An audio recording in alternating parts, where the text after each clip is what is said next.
साल 1983 में कुछ गोताखोरों ने अरब सागर में छलांग लगाई। समुद्र की गहराई में कुछ ढूंढने जा रहे थे। सतह से कई मील नीचे कुछ ऐसा मिला जो पूरी दुनिया को चौंकाने वाला था। विशाल नगरी देखने में ऐसी लग रही थी जैसे आज के समय का कोई शहर समुद्र के नीचे बसा हुआ है। ऊंची ऊंची दीवारें, सड़कें, मूर्तियां, महल, पूरा एक सुनियोजित शहर समुद्र के नीचे। ऐसे शहर को देखकर सभी गोताखोर हैरान रह गए। पत्थरों के सैंपल लेकर उनकी जांच करने पर पता चला ये पत्थर महाभारत काल के हैं। यह वही शहर है जिसका जिक्र महाभारत काल में किया गया था। ये कहानी है श्री कृष्ण की नगरी द्वारका की।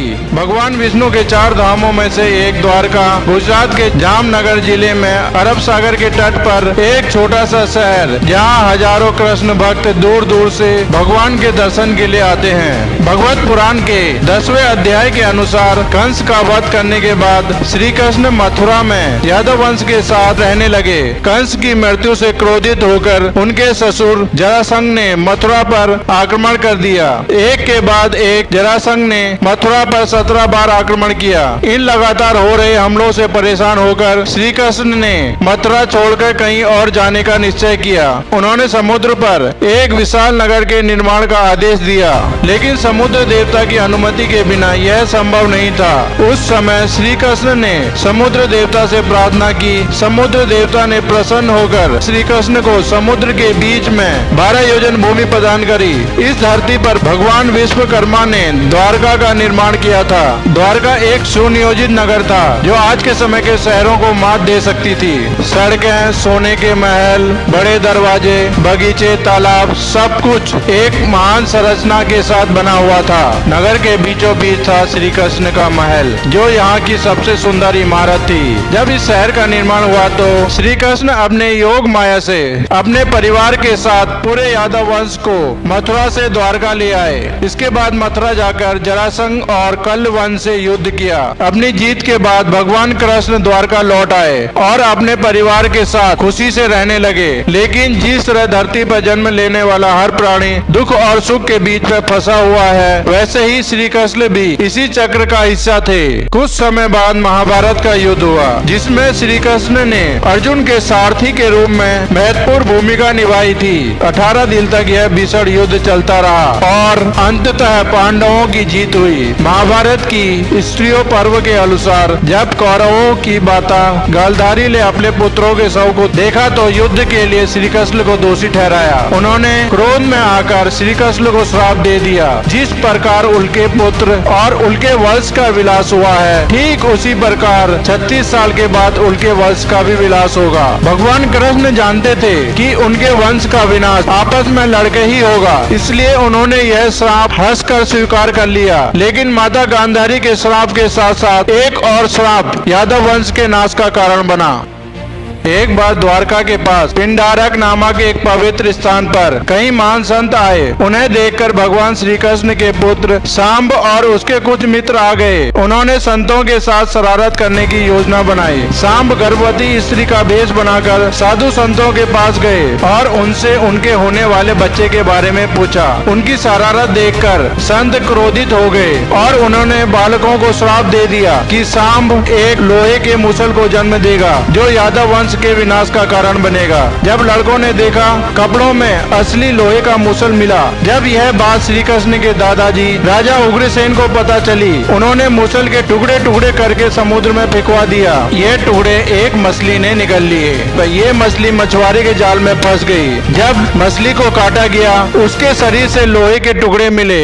उन्हीं लोहे के टुकड़ों को एक शिकारी ने जहरीले तीर बनाने में प्रयोग किया। लेकिन टुकड़े टुकड़े हो जाने के बाद भी, खत्म हो जाने के बाद भी ये मुसल यादव वंश के विनाश का कारण कैसे बना? 36 साल बीत चुके थे। माता गांधारी के श्राप के पूरा होने का समय आ गया था। यादव वंश के लोग नशे और शराब के नशे में चूर हो चुके थे। धीरे धीरे उन्होंने एक दूसरे से लड़ना शुरू कर दिया। ये लड़ाई इतनी बढ़ गई कि यादव वंश में अंदर ही अंदर युद्ध होने लगा। श्री कृष्ण के पुत्रों ने भी आपस में युद्ध करना शुरू कर दिया। एक एक करके पूरे वंश का विनाश हो गया। बलराम जी ने धरती का त्याग कर श्री कृष्ण ने ये देखा तो पास के पीपल के पेड़ के नीचे बैठ गए। उसी समय जरा नामक शिकारी ने उन्हें हिरन समझकर उन पर तीर चला दिया। ये वही शिकारी था जिसने मछली के पेट से निकले लोहे के टुकड़ों से जहरीले तीर बनाए थे। वह जहरीला तीर श्री कृष्ण के पैरों में जाके लगा। इस प्रकार श्री कृष्ण भी इस लोक को छोड़ करके अपने धाम में लौट गए। जब अर्जुन को यह बात पता चली तब वो दौड़े दौड़े द्वारका पहुँचे, जहाँ का दृश्य देखकर उनका दिल दहल उठा। पूरी द्वारका अग्नि की चिता में जल रही थी, लेकिन अर्जुन ने होश संभाला। श्री कृष्ण से किए वादे के अनुसार औरतों और बच्चों को वहाँ से सुरक्षित बाहर निकाला। द्वारका नगरी देखते ही देखते कुछ ही पलों में समुद्र में समा गई। श्री कृष्ण की ये द्वारिका अरब सागर में कहीं खो गई। वर्तमान में द्वारिका को दो हिस्सों में बांटा गया है, द्वारका और वैट द्वारका। द्वारका समुद्र के किनारे बसा हुआ शहर है। बेट द्वारका समुद्र के बीच में एक द्वीप है। कई सालों तक पुराणों में कथित द्वारका को कहानी और झूठ कहकर उपेक्षित किया गया। काफी देर तक तलाश करने के बाद भी ऐसा कोई सबूत नहीं मिला जिससे साबित किया जा सके कि यह खूबसूरत शहर वास्तव में वास्तविक था। 1930 में खोज शुरू हुई और बेट द्वारिका में कई अवशेष मिले।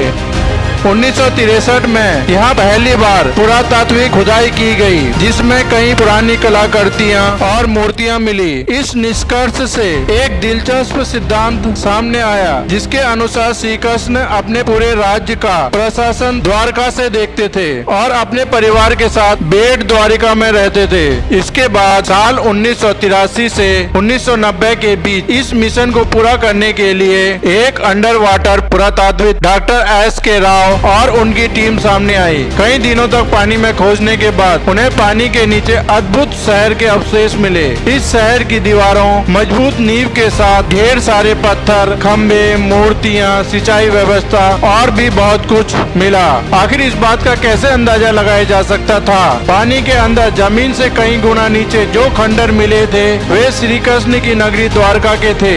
इस बात की पुष्टि करने के लिए आर्कियोलॉजिस्ट ने इनकी कार्बन डेटिंग करने का फैसला किया। कार्बन डेटिंग वह प्रोसेस होती है जिसमें पत्थर की असल एज निकाली जाती है। डॉक्टर नरहरि आचार्य ने महाभारत में वर्णित ग्रहों और शूद्र ग्रहों की जानकारी से इनकी गणना की। महाभारत का युद्ध 3126 ईसा पूर्व में हुआ था। महाभारत के अनुसार द्वारका का निर्माण द्वापर युग में हुआ था। इन पत्थरों की कार्बन डेटिंग करने पर पता चला कि इन पत्थरों का उस समय से गहरा संबंध है, लेकिन पत्थर तो किसी भी समय के हो सकते हैं। इस बात का पुख्ता सबूत कैसे माना जा सकता है? और इसलिए पुरातत्वविदों ने समुद्र के नीचे मिली नगरी का एरिया नापना शुरू किया। लेकिन आश्चर्य की बात यह थी कि इस क्षेत्र के एरिया का माप 12 योजन था, जो भगवत पुराण के अनुसार उस स्थान की माप थी जिसे समुद्र देवता ने श्री कृष्ण को द्वारका के निर्माण के लिए दिया था। इतना ही नहीं बल्कि इस स्थान पर बड़ी संख्या में लंगर भी मिले हैं, जो बताते हैं कि द्वारका एक ऐतिहासिक बंदरगाह था,